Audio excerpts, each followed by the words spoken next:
প্রিয় দর্শক, ঢাকা নারায়ণগঞ্জ পুরাতন সড়কের যে দুর্বিষহ ভোগান্তি, সেই জনভোগান্তি তুলে ধরতে নারায়ণগঞ্জের পঞ্চবটি মোড় থেকে যুক্ত হয়েছে আমি মেহেদী হাসান রাসেল। ঢাকা নারায়ণগঞ্জ পুরাতন সড়কটি দীর্ঘ 12 কিলোমিটারের এই সড়কটি পশ্চিমাংশে রয়েছে পোস্তগোলা, যার পূর্বাংশে রয়েছে নারায়ণগঞ্জের চাষারা। এই সড়কের প্রায় 8 থেকে 10 কিলোমিটার অংশে দীর্ঘদিন যাবৎ খানা গর্তে দীর্ঘ ভোগান্তির তৈরি হয়েছে।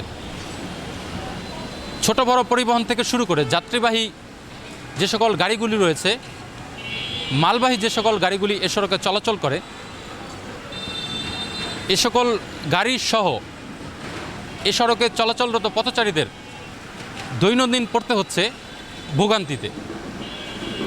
আমি এই মুহূর্তে দাঁড়িয়ে আছি নারায়ণগঞ্জের পঞ্চবটি মোড় এলাকায়।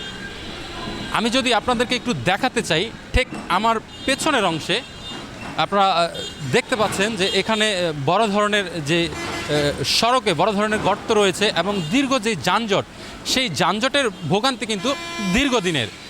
এই ভোগান্তি লাঘবে কিন্তু এলজিইডি এবং সংশ্লিষ্ট দপ্তরের যারা রয়েছেন তারা যথাযথ পদক্ষেপ নেননি বলেই কিন্তু এই সড়কের পথচারী এবং স্থানীয়দের কিন্তু দীর্ঘদিনের অভিযোগ।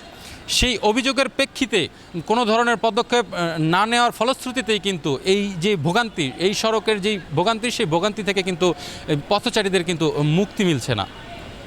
প্রায় প্রতিনিয়তই ঘটছে ছোট বড় দুর্ঘটনা, ঘটছে অনেক হতাহতের ঘটনা। তবে এ ধরনের কোনো দুর্ঘটনা ঘটলেও সড়ক বিভাগ এবং সংশ্লিষ্ট যে এলজিইডি রয়েছে, এখানে সংশ্লিষ্ট দায়িত্বরত যারা রয়েছেন তাদের উদাসীনতার ফলেই কিন্তু এই ভোগান্তি দীর্ঘসূত্রিতা তৈরি হয়েছে।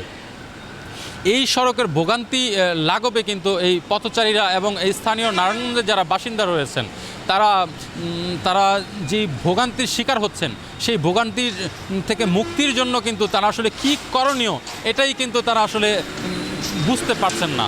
তবে বিভিন্ন সংবাদপত্রে, গণমাধ্যমে একাধিকবার সংবাদ প্রকাশ হলেও এই সড়কে উল্লেখযোগ্য দৃশ্যমান কোনো পদক্ষেপ নেওয়া হয়নি, যার কারণে এই ভোগান্তি থেকে এই মুক্তি মিলছে না এই সড়কে চলাচলরত পথচারী সহ পরিবহন সেক্টরে যারা রয়েছেন এবং কি চালক সহ সকলকেই এই দীর্ঘদিনের ভোগান্তি পোহাতে হচ্ছে।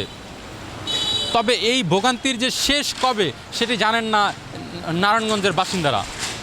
আমি এই মুহূর্তে দাঁড়িয়ে আছি নারায়ণগঞ্জের যে পঞ্চবটি এলাকা রয়েছে, সেই পঞ্চবটি এলাকা মোড়ে। আপনাদেরকে আমি একটু দেখানোর চেষ্টা করছি যে এখানে যে দীর্ঘ যানজট, এই যানজটের দৃশ্য কিন্তু এটি নতুন নয়, এটি দীর্ঘ বছরের, সেই বছরকে বছর। বিশেষ করে পঞ্চবটি মোড় থেকে চাষারা গমনরত যারা রয়েছেন, বিশেষ করে চাষারা থেকে পঞ্চবটি থেকে যারা চাষারার পথে আসলে চলাচল করেন, তারা জানেন এবং তারা এই ভোগান্তির শিকার কিন্তু প্রতিনিয়তই হচ্ছেন।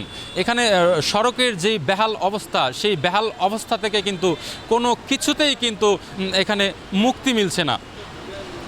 তবে আমরা স্থানীয়দের সঙ্গে কথা বলেছি, স্থানীয় এবং পথচারীদের সঙ্গে কথা বলেছিলাম।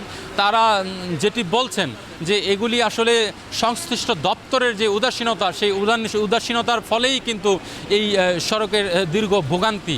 আসলে এই ভোগান্তি কবে লাঘব হবে এবং কি করলে আসলে এই সড়কটি সংস্কার করে আবার সম্পূর্ণরূপে চলাচলের অনুপযোগী থেকে উপযোগী করা হবে, সেটি আসলে তারা বুঝতে পারছেন না।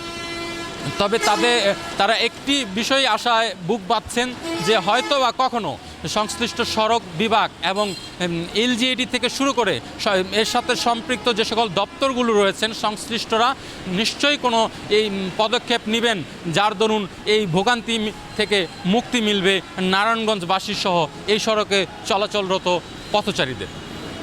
মোহাম্মদ মেহেদী হাসান রাসেল, নারায়ণগঞ্জ থেকে জানাচ্ছিলাম ঢাকা নারায়ণগঞ্জ পুরাতন সড়কের বেহাল পরিস্থিতির সর্বশেষ অবস্থা।